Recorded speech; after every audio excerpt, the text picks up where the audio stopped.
Hello everyone. तो मैं इस वीडियो के ज़रिए अपनी जर्नी शेयर करना चाहती हूँ कि मैं कैसे एसएससी जीडी में सेलेक्ट हुई और कैसे मैंने उसको क्विट करा और क्यों क्विट करा। मेरी क्या मजबूरियत थी उसे ज्वाइन करने की और मेरी क्या मजबूरियत थी उसे छोड़ने की। तो वो सब चीज़ें मैं बताना चाहती हूँ, बट आप मुझे वीडियो की खाली 1 मिनट 2 मिनट देख के अगर जज करके कमेंट करते हो तो प्लीज़ ना देखें। अगर जज करना है तो पूरा वीडियो देखें, उसके बाद मेरे को जज करें। तो मेरा जो सिलेक्शन हुआ था वो हुआ था बीएसएफ की पोस्ट पे, और अभी ज्वाइनिंग लेटर आया था मेरा दिसंबर लास्ट में 2024 में। और मेरी तो ये है मेरा ज्वाइनिंग लेटर। इसमें ये आप देख सकते हो, पूरा 3 पेज का एक ज्वाइनिंग लेटर है जिसमें इंस्ट्रक्शंस कह सकते हैं या फिर उनकी गाइडलाइंस जो होती है वो है मेंशंस। और हे भगवान, डिटेल्स छुपाने के लिए मुझे क्या क्या करना पड़ रहा है। ये देख सकते हो, इसमें करेक्टर सर्टिफिकेट होता है ना। तो उसमें गवर्नमेंट सर्वेंट के मतलब जो क्या बोलते हैं, सीनियर पोस्ट पे होते हैं ना, उनकी साइन करवाने होते हैं इसमें। तो ये आप देख सकते हो, डेट है इसमें 23 जनवरी। मतलब कि 22 जनवरी को मैं नहीं जा पा रही थी ना, तो मैंने पोस्टपोन कर दिया था प्लान फिर आगे का। तो मैंने 23 जनवरी को ये साइन करवा लिए थे कैरेटिक सर्टिफिकेट पे कि मेरे को निकलना है। ये देख सकते हो, एक 24 जनवरी का और शायद मतलब 2 सिग्नेचर करवाने होते हैं। हाँ, मेरी जो रिपोर्टिंग थी वो 22 जनवरी की थी, West Bengal. BSF RTC West Bengal मिला था मेरे को, सिलीगुड़ी वाला। तो मेरा जो सिलेक्शन हुआ था वो एसएससी जीडी 2023 की जो वैकेंसी थी उसमें हुआ था। हालांकि वो एग्ज़ाम 2024 में हुआ, तो वो एसएससी जीडी 2024 एग्जामिनेशन बोला जाता है, तो मान के चलते हैं कि उसमें हुआ था। एज ए बीएसएफ की पोस्ट पे हुआ था मेरा। और मेरे मार्क्स जो थे वो थे 137.75। ये तो थे मेरे रो मार्क्स, एंड जब नॉर्मलाइजेशन होके आया था तो वो था 145.23। एंड जो कट ऑफ गई थी OBC general category, general area की, सॉरी, ओबीसी जनरल एरिया की राजस्थान की, वो थी 143 पॉइंट कुछ गई थी। आईटीबीपी के लिए गई थी वो, नहीं बीएसएफ के लिए गई थी वो। आईटीबीपी के लिए तो 144 पॉइंट कुछ गई थी। तो मैंने लास्ट दिसंबर 2023 में एकदम फुल तरीके से एसएससी के लिए प्रिपरेशन करना स्टार्ट करा था। उसी टाइम पे मैंने दिल्ली पुलिस का भी एग्ज़ाम दिया था। हालांकि उसमें मैं फिजिकल के लिए जो कट ऑफ जाती है उससे 1 नंबर से रह गई थी, बट मेरी स्टडी वहीं से कंटिन्यू थी। फिर फेब में एग्ज़ाम आया तो मैंने टारगेट करा एसएससी जीडी का, विदाउट ये जाने कि इसमें क्या प्रोसेस होता है, आगे क्या नहीं होता। मुझे इवन वहाँ तक ये भी नहीं पता था कि उसका फिजिकल होता है, और ये फिजिकल का पता था लेकिन ये नहीं पता था फिजिकल कैसे होता है। तो मैंने वो एग्ज़ाम दिया था 28 फेब 2024 को। तो मेरी अच्छी प्रिपरेशन थी कह सकते हैं, क्योंकि मैथ्स रीजनिंग मुझे पहले से आता था, और हिंदी थोड़ा सा मैंने पढ़ा था, ऐसे ही प्रैक्टिस सेट से पढ़ा था। और जीके जीएस थोड़ा सा नॉर्मल आता था, ज़्यादा नहीं आता था उस टाइम पे, तो बिल्कुल भी नहीं आता था, बट वो थोड़ा बेसिक था है। तो हमारे टाइम पे जो पेपर हुआ था वो इजी हुआ था। तो मेरी शायद शिफ्ट भी इजी थी, मेरे को जहाँ तक पता है। बाकी के क्वेश्चंस पे मैंने तुक्का लगाया था, और उसी टाइम पे 1/8 माइनस मार्किंग हुई थी।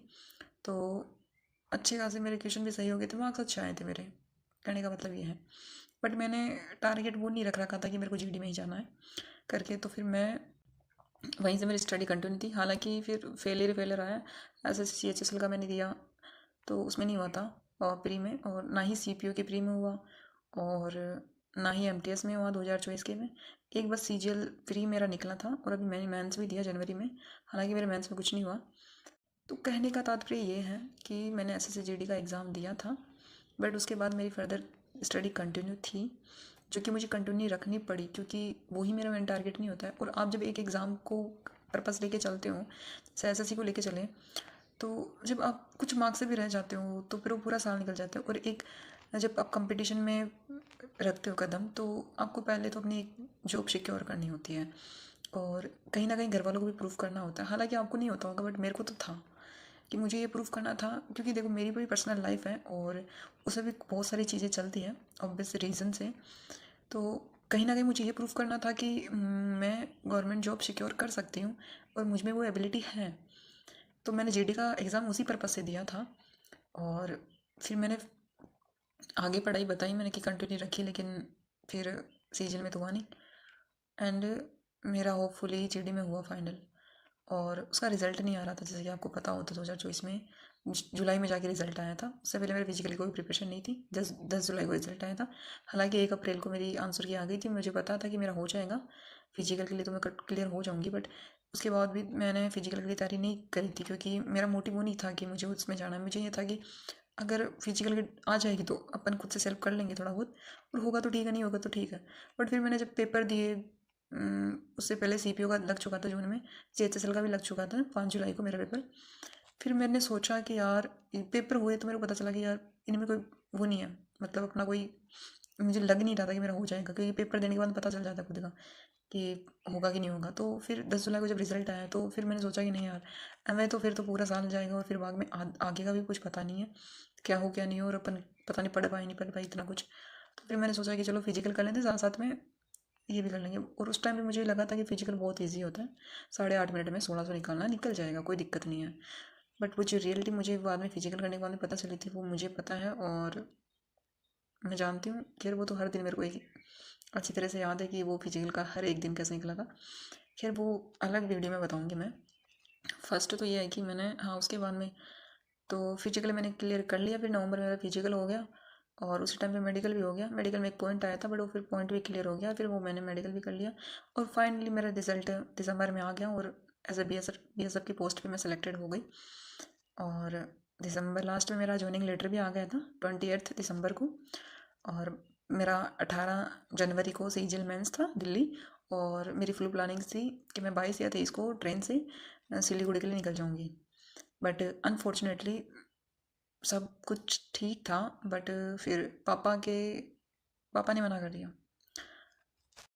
और पापा का मना करने का रीज़न कुछ ये था कि उनके कुछ साथी जो थे, उन्होंने साफ मना करा कि हम अपने बच्चों को वहाँ पे नहीं भेजेंगे, और कि ये मतलब सीजन मेंस दे रही है तो ये आगे भी कुछ कर सकती है। तो है इसमें इतना टैलेंट कि वो कर सकती है और कर लेगी। तो जब सीजन मेंस लिख सकती है तो फिर ये मतलब जीडी के लिए जाना ठीक नहीं है। हालांकि मेरा कोई मोटिव नहीं था कि मुझे जीडी में नहीं जाना, क्योंकि मैंने मेहनत करी है। और फरवरी से लेके दिसंबर में 3 महीने 3.5 महीने फिजिकल में देना, उसके बाद में मेडिकल में पॉइंट कैसे क्लियर करवाना, और वो सब कुछ है। तो वो मैंने मेहनत करी थी, मुझे इसका फल भी चाहिए होता। और फर्स्ट जॉब होती है, वो चाहे जीडी हो चाहे सीजीएल हो, बहुत मायने रखती हैं, इमोशन भी होते हैं, ऑब्वियस सी बात है। और एक फ़ौज में नौकरी होना तो बहुत अच्छी बात होती है, मैं तो मानती हूँ। हालांकि घर वालों के पर्पज़ से वो ठीक नहीं था, तो मैंने ट्रेन भी बुक करवा ली थी। बट पापा ने लास्ट फाइनल यही बोल दिया, मैंने मनाने की कोशिश करी, बट उन्होंने यही बोला, देख अगर तेरे को जाना ही है ना तो मेरे ऊपर से जा, मतलब कि मतलब मैं तो परमिशन नहीं दे रहा, जाना है तो मेरे ऊपर से, यानी कि मेरी विदाउट परमिशन जा। और मम्मा ने तो बोला था कि चलो ठीक है कोई नहीं, अगर तेरे में इतनी एबिलिटी है तो तू उधर रहते हुए भी बहुत कुछ कर लेगी, मम्मा ने तो यही बोला। बट फिर पापा नहीं मान रहे थे।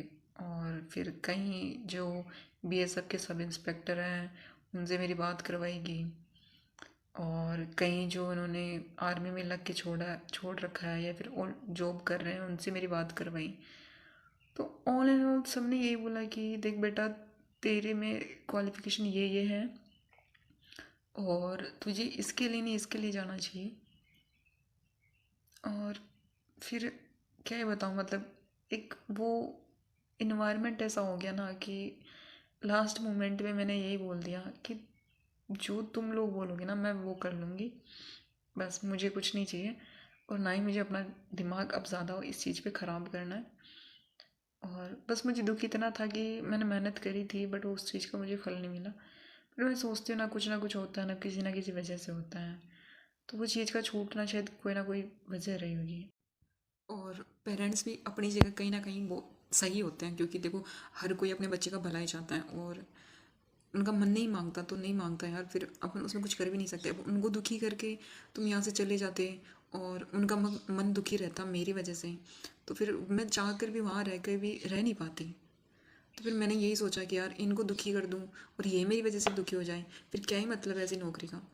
और मैं किसके लिए कुछ ऐसा करूँ जो फिर आगे ना तो मैं खुश रह पाऊँ, ना मैं इनको खुश कर पाऊँ, तो फिर क्या मतलब रहेगा। तो फिर मैंने सोचा कि भाई इनकी खुशी अगर इसमें है कि वो अपने बच्चे को इतनी दूर भेजना नहीं चाहते और वो नहीं चाहते कि मैं इतनी दूर जाऊँ, तो फिर मैंने इनके साथ ही कोऑपरेट करा और फिर मान ली इनकी बातें। और मान लेनी चाहिए यार, सबको मान लेनी चाहिए अपने पेरेंट्स की बातें। हालांकि मुझे इस दुख इस बात का है कि मैं सेलेक्ट हो गई थी, और जो मैंने ज्वाइन नहीं करा, तो मतलब कोई और लड़की करती, वो कुछ मार्क्स से रही होगी कट ऑफ में, और कुछ मार्क्स से कट ऑफ में रहना, जब आप फिजिकल मेडिकल पास करके आ जाओ तो बहुत दुख होता है। अगर मैंने नहीं इधर रखा होता, ये सब कुछ नहीं करा होता, तो वो लड़की आज मेरी जगह जॉब कर रही होती और शायद उसकी ज़िंदगी बदल जाती। बट मेरी वजह से कहीं ना कहीं चीज़ उसके लिए इफ़ेक्ट हुई है, तो अब मैं उसको चेंज नहीं कर सकती। रिग्रेट के अलावा दुख है मुझे इस चीज़ का कि मैंने ज्वाइन नहीं करा और एक सीट ख़राब करी।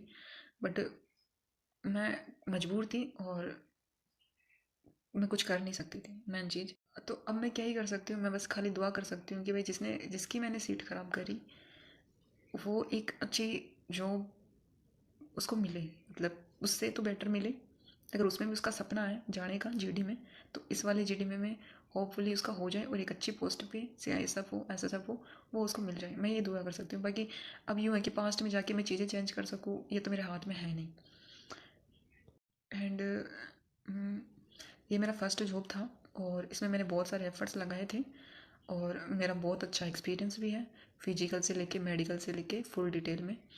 तो मैं इधर और वीडियोस बनाऊंगी इसी के रिगार्डिंग कि कैसे मेडिकल होता है, कैसे फिजिकल होता है, और जिनका पुअर फिजिकल होता है वो कैसे अपना फिजिकल अच्छा कर सकते हैं, और फिजिकल के लिए कितना टाइम चाहिए होता है, क्या क्या करना पड़ता है, क्या डाइट लेनी पड़ती है, और मेडिकल में क्या क्या चेक होता है। गर्ल्स के लिए स्पेशली मैं बता पाऊँगी कि आराम से भी क्या क्या चीज़ें होती है, क्या क्या नहीं होती है। एंड कई चीज़ें सच में नहीं पता होती हैं पहले, जब फिर आप उनकी गो थ्रू होते हो तब आपको पता चलता है। मेरे साथ ऐसा ही हुआ था। तो मैं यही चाहूँगी कि जो मेरे साथ हुआ वो, ये जो 2025 में जो वैकेंसी आई है या जो अभी आंसर की आई है, उसके बाद में जिन लोग फिजिकल देंगे मेडिकल देंगे उनके साथ वो चीज़ें ना हो। तो मैं कोशिश यही करूँगी कि ये मेरा वीडियो उन तक पहुँचे और उनके लिए हेल्पफुल रहे।